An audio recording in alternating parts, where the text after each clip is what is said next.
অনেকে কষ্ট সহ্য করতে না পেরে সুইসাইড করে। যে সুইসাইড করে, বিষ খায়, ঘুমের ওষুধ খায়, কিংবা অন্যান্য পথ অ্যাপ্লাই করে, যখন ফাঁসিতে সে ঝুলে যায়, ফাঁসির মাধ্যমে সুইসাইড করতে গেলে তার আবেগটা, তার কষ্টটা যখন তার ভিতরে আউট অফ কন্ট্রোল শয়তানে বানিয়ে ফেলে, সে আউট অফ কন্ট্রোল হয়ে যায়, তখন সে নিজের হাতে দড়ি বাঁধে, তখন কিন্তু সেন্স কাজ করে না। যখন সে এটাকে রাউন্ড করে, তখন সেন্স কাজ করে না। যখন সে ঝুলাইতে গলার মধ্যে লাগায়, তখনও সেন্স কাজ করে না।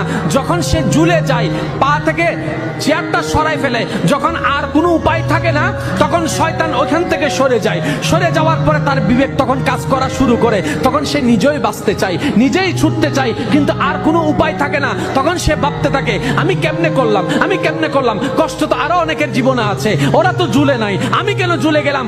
এই জন্য ভাইয়েরা, শয়তান থেকে সবসময় সাবধান থাকতে হবে।